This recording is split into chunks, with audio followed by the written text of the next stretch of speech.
Howdy, my name is Derek, and I'm going to be teaching you how to play Wurfel Pie multiplayer tonight. This is for 2 to 4 players. It's going to be a fun time. There's going to be a few things you need to get together, though. You'll need a pen for each player, obviously, a sheet for each player, and 10 dice of specific colors and a bag to put them in.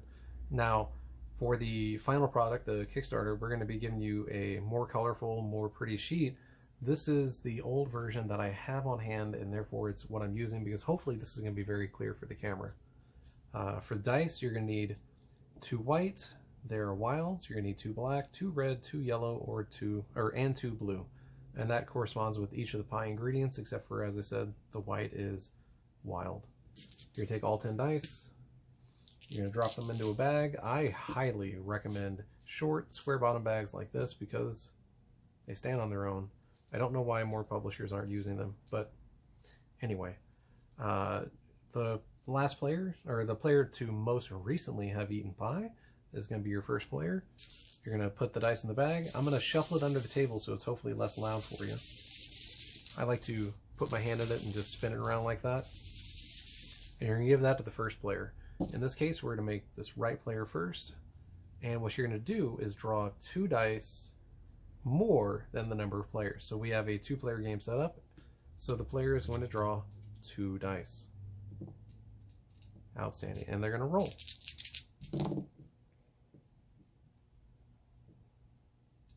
Great. I would have liked a little more diversity, but that's what we have. So this first player is going to pick one of these dice, and what you're going to do, in this example, let's say they're going to grab this 5 blue. So this corresponds to the blueberry column, and you can either fill in 5 spaces on the pie or fill in the 5th spot on the ingredients column. Now what you're trying to do is fill out the sheet as much as you possibly can, complete as many pies as you can, and fill in as many rows for each ingredient as you can. But here's the catch. The game ends when any one player has filled in all of their pies, or one player has filled in every row of one ingredient. Any one ingredient. It doesn't matter if...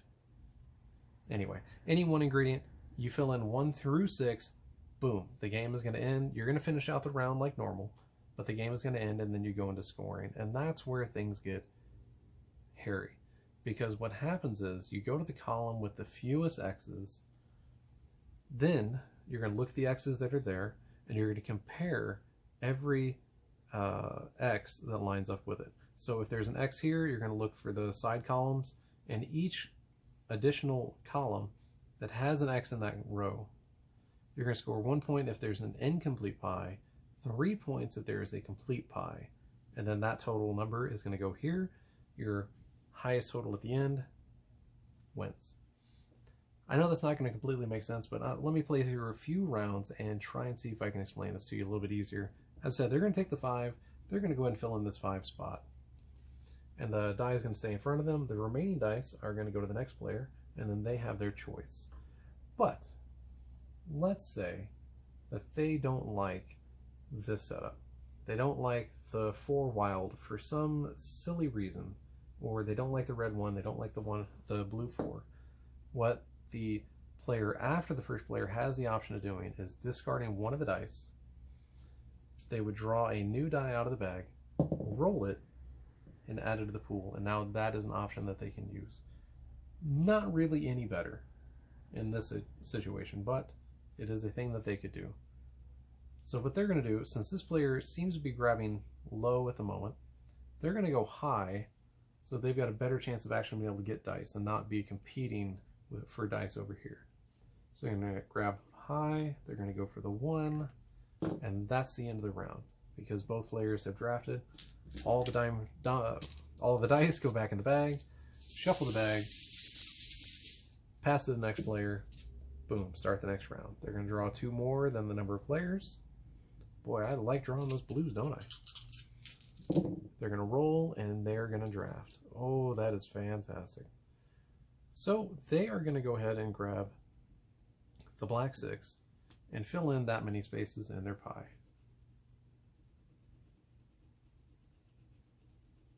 Now, word of warning about going all in on rows and columns or all in on pies. The problem you have is that you run the risk of blocking yourself out. If I've got almost all of the colors, let's say I've got 6 spaces filled in on this pie, and I've already got the 6 space and even the 5 space filled in over here under the blackberry ingredients.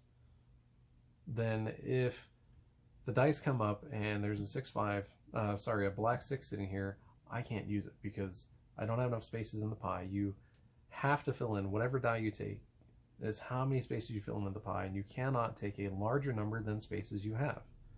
And same thing, if you draft a number, you need to be able to fill in that space down here. In the multiplayer game, fortunately, you can end up drafting a die without being able to take the action, but then you're falling behind your opponents. So I definitely recommend diversifying as much as you can, because it's also going to give you a better, not just better longevity, but a better chance at a better score. This player, they've got that 5. They're going to go ahead and grab this blue 6. That way they can get a little bit more complete. Great. Now we're going to shuffle. And this player is going to draw 4 dice again and roll them. And we're going to keep right along. Another thing worth mentioning, each player has whipped cream, a la mode, and they have ice cream. And once per game, you can use one of these abilities. You can use them both. The ice cream, you would cross it out, and the die that you take, you can give +1 or -1. And because Benny is a friendly designer, he lets you wrap. You can take from 1 to 6, 6 to 1. The whipped cream is a little bit more complicated. You're going to lock one die, as you would for taking your turn. You're going to take a new die out of the bag and roll the entire bunch, and now that is the pool. So the normal second, third, and fourth player action allows you to re-roll a single die by discarding a die. And that just gives you a little bit more flexibility here in case, like I said, you didn't diversify very well and you're getting blocked. The whipped cream allows you to reset everything for everybody, you and everybody after you. Hope that makes sense. The reason you might not want to use them, though, is because they're both worth 1 point at the end of the game. So, do you want 2 points? Do you want 1 point? Or would you rather have those abilities? Okay, so there's the 1. This player's going first. Got that 4 and the 3. I think they're going to take that, or the red 4, and fill in that number of spaces on their pie. Because that's going to be the faster progress. They kind of want to go low because, as I said, the way the scoring works, you want to get into as many columns as you can, and you want to be as close together as you can. So you're going to take the 4. This player, they went high. They're pretty safe. They can't take the 1. They can take that the black 1, and that'll actually give them a good progress there.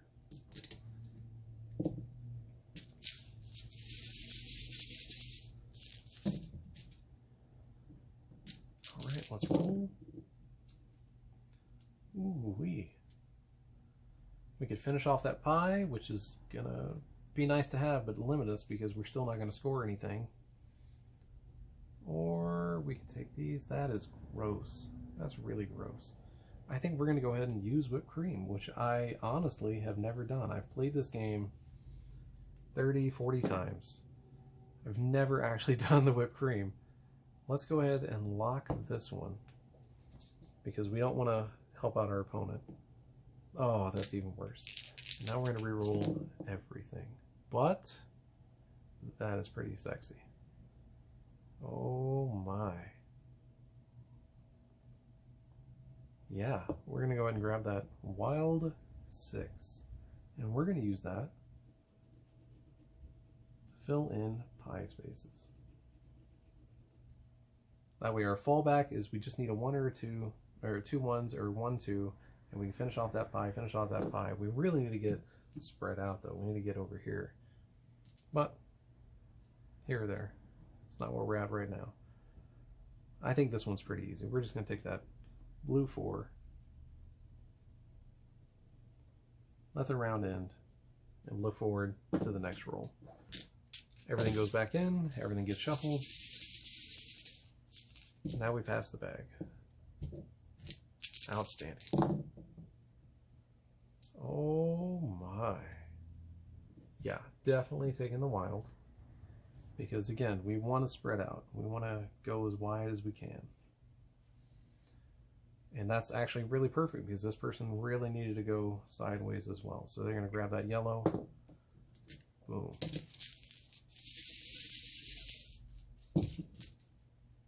Oh, my mistake. Bag goes to this player. They're going to draw. They're going to roll. And they're going to get some not as awesome options as they normally get. Actually, yep, because that's a red. Man, that is not fantastic. They're going to go ahead and grab this blue. Get to work on that pie.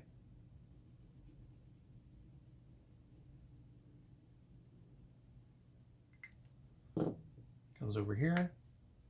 That's a fantastic option. Going to grab that red 6. Fill in here. And be done. Now that looks pretty good because it's a solid pattern. They're going to score multiple times. The problem is because they have nothing in this column and nothing in this column, their scoring is going to be based off of one of those two and they're going to get nothing. So they're kind of in that boat I was warning you about, where you need to diversify.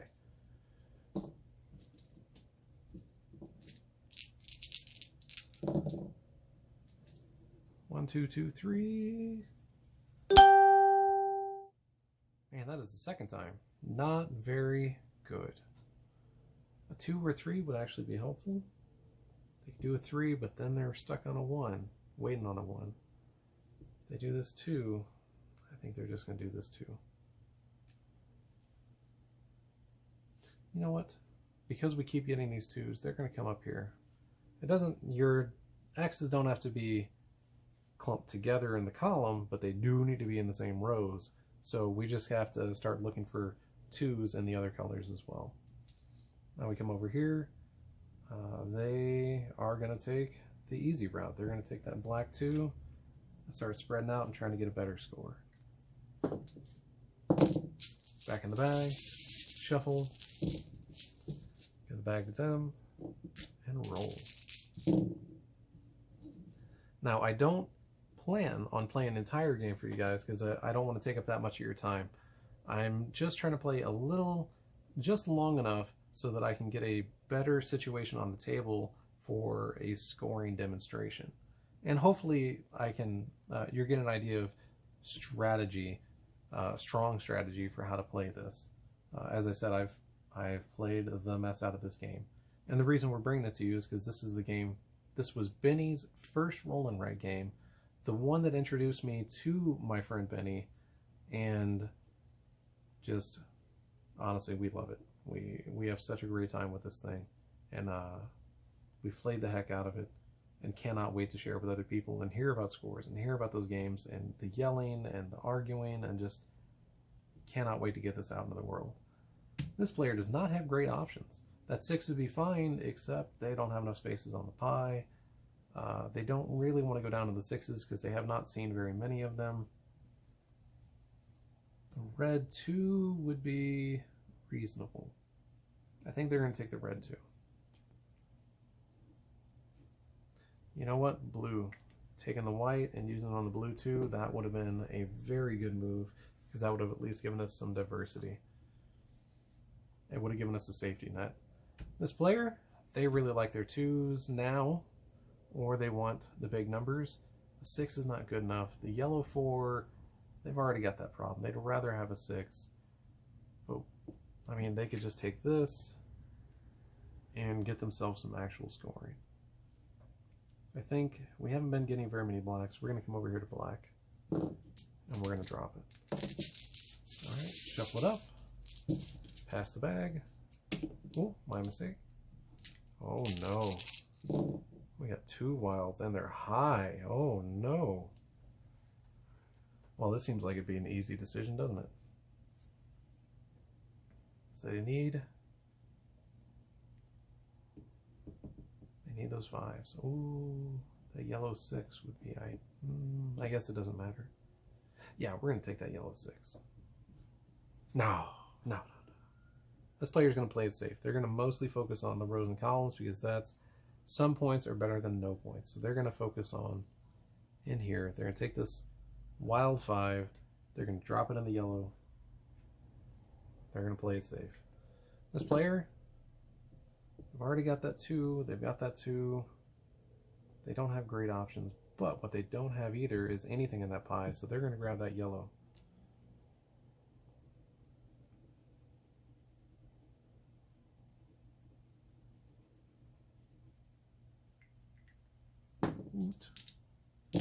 All right. I think we're almost there. Almost there, everybody. 1 to 2 more rounds, and I'll have a really good scoring demonstration for you. It won't be an actual in-game trigger, but it'll be enough stuff distributed that I can clearly explain it for you, and hopefully give you a good example. All right, so this player went first last round, so it's going to be this player this time. Let's see. That 1. The 1 is fantastic. We are definitely going to take that blue 1 if I can get back around to it. So look at that. They accidentally ended up with a very good wide position. This player is going to keep their strategy going. They're going to keep spreading out with a lot of X's. They would ideally have something in the black. That's a bummer. And the red 5 and 6 is already filled in. They could take that 4, fill in that pie, which is not a bad idea. Because the black 2 they've already got filled in. 2, I don't like putting 2s in the pies. You can do it if you want. It'll really buy you a lot of time. I don't like doing it. I like getting the big punch, the big move. So I think we're going to grab this 4 and start working on expanding. Okay, that is a good spot. I'm going to do this next round, and then I'm going to hopefully try and explain scoring to you one last time, and then we will be done. You'll be free to run out and play this game and be all excited and enjoy your family. Okay. Oh, I didn't roll. That's what's happening.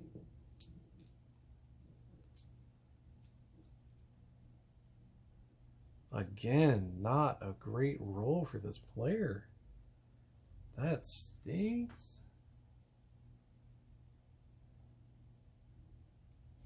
You know what? They're going to go ahead. They've already spent their bonus.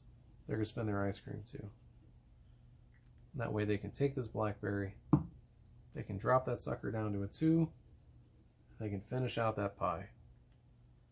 Not the best move. I think a better move would have been to spread out down here, but that's where we are. Again, I want to set up a good option, a good chance to explain scoring for you. 4, 5, 5, 4. Perfect. We'll grab that wild 5. We'll drop it right here. Outstanding. There we go. I think I'm comfortable with that. So now we're going to go into scoring. This is not where the game would actually end. In a normal game, the game would only end when one player finishes all 4 pies, completely fills them in, or one player completely fills in any one single column. So spaces 1 through 6 in any one color will end the game. Once the game is over, you tally up points for the whipped cream and the ice cream, 1 point each, and then you come to down here where you look at the one column with the fewest X's. So in this person's sheet, they're tied. They've got blueberry or the apple, and you can pick whichever one you want out of the 2, because it honestly doesn't matter. They're going to go ahead and pick the apple, and then what you're going to do is look at all of the X's in that column and count the rows that they're connected to. So we've got an X in this column, and therefore you're going to look at every other X in that column. So for every X that lines up, with that row, every other X is going to score 1 point if the pie is incomplete, or 3 points if the pie is complete. So in this example, this player would score 1 point, plus 1 point, plus 1 point, plus 3 points. So 6 points total. and the rest of this would not score at all because this column doesn't connect, or this column does not connect to those rows at all. So only 6 points. This player, they're in a similar boat. They're tied for least, so they get to choose. I think they're going to take the smart route, and they're going to go with Blueberry. So Blueberry, you're going to score 1 point per X per incomplete pie. So that's going to get 4 points. And then again, X, 1 point, 1 point. So totals up to 6. All right, I hope that made more sense for you. The rules have a tiebreaker. Obviously, I'd rather see you just get a really, really good score. But that is the game of Wurfel Pie, multiplayer for 2 to 4 players.